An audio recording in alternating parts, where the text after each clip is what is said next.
नमस्कार दोस्तों। आज हम पढ़ेंगे फिगर ऑफ स्पीच जो कि इंटरमीडिएट बोर्ड परीक्षा में 2 से 4 नंबर तक आता है। कभी कभी इस टॉपिक से या तो किसी भी फिगर ऑफ स्पीच का डायरेक्ट डेफिनेशन पूछ लेंगे या फिर किसी भी सेंटेंस से आपको कह देंगे कि फिगर ऑफ स्पीच निकालना है।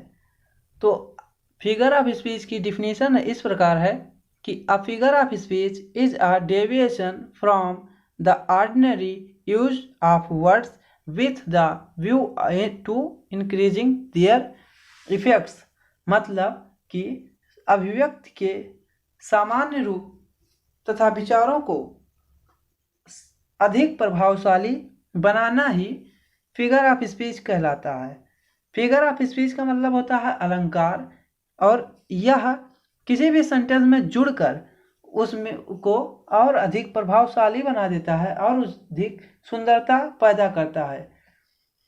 फिर बताया गया है कि फिगर ऑफ स्पीच 7 प्रकार के होते हैं। हमारे बोर्ड एग्जाम के लिए मुख्यतः 7 प्रकार के फिगर ऑफ स्पीच बताए गए हैं।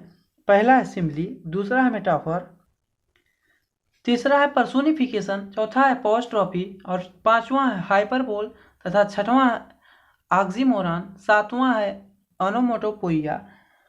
सिम्बली का मतलब होता है उपमा अलंकार, और मेटाफर का मतलब होता है रूपक अलंकार, तथा पर्सोनिफिकेशन का मतलब होता है मानवीकरण अलंकार, और एपोस्ट्रोफी का मतलब संबोधक अलंकार, तथा हाइपरबोल का मतलब होता है अतिशयोक्त अलंकार, और छठा है ऑक्सीमोरॉन। ऑक्सीमोरॉन का मतलब होता है दो विरोधाभास अलंकार।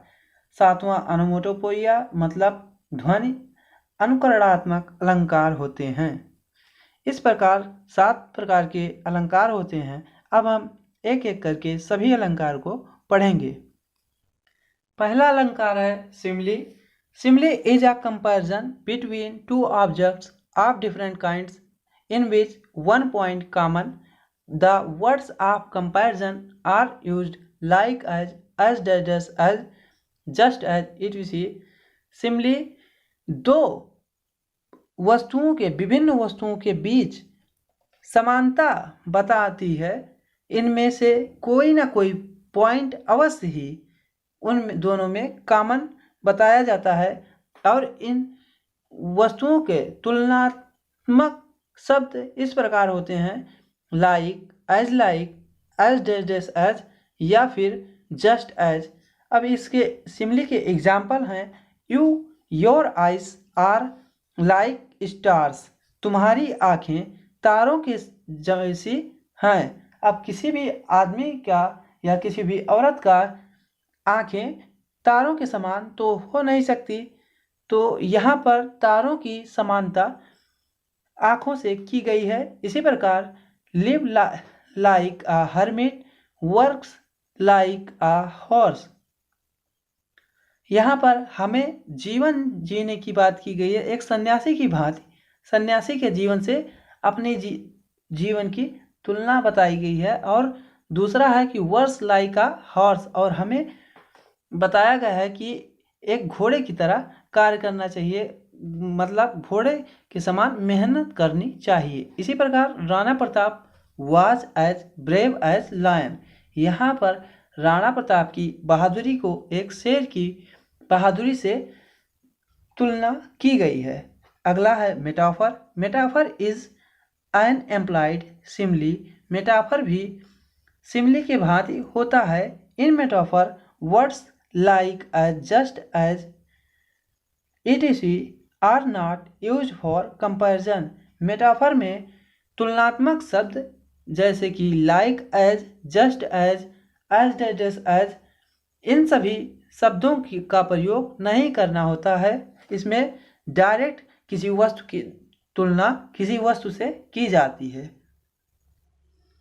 अब हम देखेंगे मेटाफर के कुछ एग्जाम्पल, जैसे कि लव इज अ ड्रीम, यहाँ पर प्रेम को एक स्वप्न की भांति बताया गया है। दूसरा है लव इज लाइफ, प्रेम जीवन है, जीवन को प्रेम की भांति बताया गया है या प्रेम को जीवन की से तुलना की गई है। अगला है hope is the poor's man bread, जो आशा होती है, आशा या उम्मीद गरीबों की रोटी होती है। यहाँ पर रोटी की तुलना गरीबों की उम्मीदों से की गई है। अगला अलंकार है पर्सोनिफिकेशन। पर्सोनिफिकेशन का मतलब होता है मानवीकरण अलंकार। इसमें बताया गया है कि इन personification lifeless objects and abstract ideas are presented of as person having life.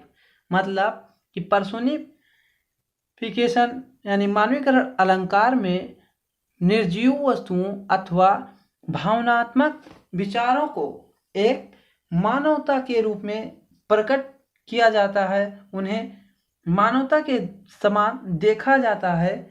जैसे कि लव इज ब्लाइंड, अब बताया गया है कि प्यार अंधा होता है। प्यार कैसे अंधा हो सकता है? आप भी खुद सोचिए कि प्यार के आंखें तो होती नहीं है, फिर भी वो कैसे अंधा हो सकता है। इसी प्रकार अ लाई हैज़ नो लेग्स, झूठ के कोई पाँव नहीं होते हैं। तीसरा है experience is the best teacher, मतलब अनुभव ही सबसे बेहतर अध्यापक होता है। अब आप समझ चुके होंगे कि पर्सोनिफिकेशन में कहना क्या चाहता है। अगला अलंकार है एपोस्ट्रॉफी। एपोस्ट्रॉफी का मतलब होता है संबोधक अलंकार। An apostrophe is an direct address to the dead, to the absent, or to a personalized personified, माफ कीजिएगा, पर्सोनिफाइड ऑब्जेक्ट्स आर आइडियाज। मतलब संबोधक अलंकार में किसी मृत, अनुपस्थित अथवा मानवीकरण के रूप में प्रस्तुत वस्तु या विचार को प्रत्यक्ष रूप से संबोधित किया जाता है। यहाँ पर जैसे कि ओ डेथ कम सून, हे मृत्यु जल्दी आओ। दूसरा है O liberty why are you so dear, तुम इतनी प्यारी क्यों हो। तीसरा है frailty, thy name is woman, धोखा औरत का दूसरा नाम है। यहाँ पर डेथ को संबोधित किया गया, पहले वाक्य में डेथ को संबोधित किया गया है, दूसरे में लिबर्टी मतलब स्वतंत्रता को संबोधित किया गया है, तीसरे में फ्रेलिटी मतलब धोखा को संबोधित किया गया है। अगला अलंकार है oxymoron. In oxymoron two opposite qualities are added to things. इसका उपयोग दो विरोधी अर्थ वाले शब्दों को जोड़ने के लिए किया जाता है। इस प्रकार के अगर किसी भी सेंटेंस में ऑक्सीमोरॉन की लक्षण यही है कि उसमें दो गुणों को एक में समेटा गया होगा, जोड़ा गया होगा। जैसे कि देखिए इसमें कि you are my sweet enemy, तुम मेरे सबसे प्रिय शत्रु हो।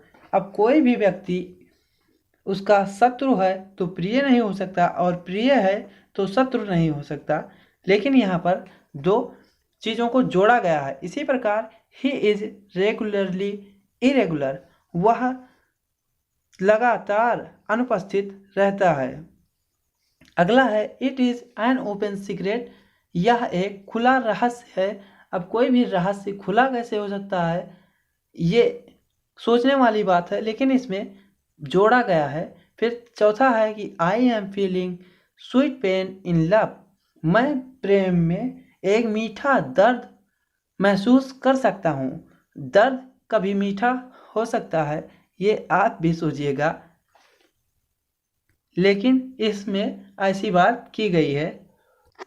अगला अलंकार है हाइपरबोल। हाइपरबोल का मतलब होता है अतिशयोक्ति अलंकार। इसमें क्या होता है कि किसी भी वस्तु को बहुत ही बढ़ा चढ़ाकर या बहुत ही घटाकर बताया जाता है। जैसे अब इसके डिफिनीशन को देखते हैं कि इन hyperbole things are shown as greater or less, better or worse than they are really are. मतलब कि अतिशयोक्त अलंकार में एक कथन को बहुत ही बढ़ा चढ़ाकर या घटाकर बताया जाता है। फिर अगला है इसके एग्जाम्पल कि सी रन फास्टर देन विंड, वह हवा से भी तेज दौड़ी। कोई भी स्त्री या कोई भी मनुष्य ही हवा से तेज कैसे दौड़ सकता है, लेकिन यहाँ पर तुलना की गई है और उससे ज़्यादा बढ़ा चढ़ाकर बात की गई है। सी ड्रैंक द होल सी, वह पूरा समुद्र पी गई। कोई भी समुद्र कैसे पी सकता है। अगला है कि river of blood flowed in the battle field, खून की नदियां बह गईं, युद्ध के मैदान में खून की नदियां बह गईं। अब इतने लोग कैसे हो सकते हैं कहीं पर भी किसी भी युद्ध में कि वहां पर खून की ही नदियां बह जाएं, लेकिन यहाँ पर जिसने लिखा है उसने एक कल्पना मात्र की है कि खून की नदियां बह गईं, अर्थात बहुत ही भीषण रक्तपात हुआ होगा। अगला है 10,000 I saw at a glance, मतलब मैंने एक नज़र में 10,000 को देखा।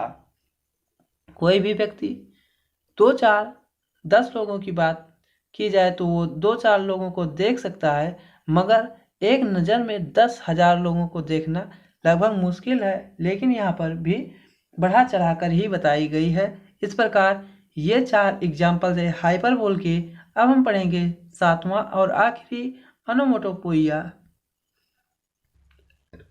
In this figure of speech sound suggest the sense और मीनिंग, मतलब कि इस अलंकार में शब्दों का निर्माण व उपयोग उनसे संबंधित वस्तुओं अथवा क्रियाओं के ध्वनि के द्वारा किया जाता है, जैसे कि the snakes are hissing and bees are buzzing, मतलब सांप हिसा रहे हैं और मक्खियाँ भनभना रही हैं।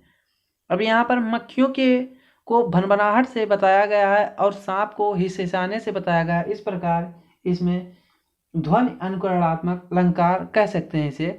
फिर अगला एग्जाम्पल है द कैट्स म्यू, बिल्लियाँ म्याऊ म्याऊ कर रही हैं। अगला है थंडरिंग ऑफ गन्स, मतलब कि बंदूकों की गड़गड़ाहट। इस प्रकार ये 7 फिगर ऑफ स्पीच खत्म होते हैं। अब इसके अलावा हम आपको कुछ होमवर्क देंगे, आप उसे ज़रूर कीजिएगा और इससे आपकी फिगर ऑफ स्पीच और ही अच्छी हो जाएगी। आप ये दिए गए 8 सेंटेंस में फिगर ऑफ स्पीच ढूंढकर अपने फिगर ऑफ स्पीच के ज्ञान को और मजबूत बना सकते हैं। धन्यवाद। अगर आपको ये वीडियो पसंद आया हो तो आप इसे लाइक करें, हमारे चैनल को सब्सक्राइब करें और शेयर करना ना भूलें। धन्यवाद।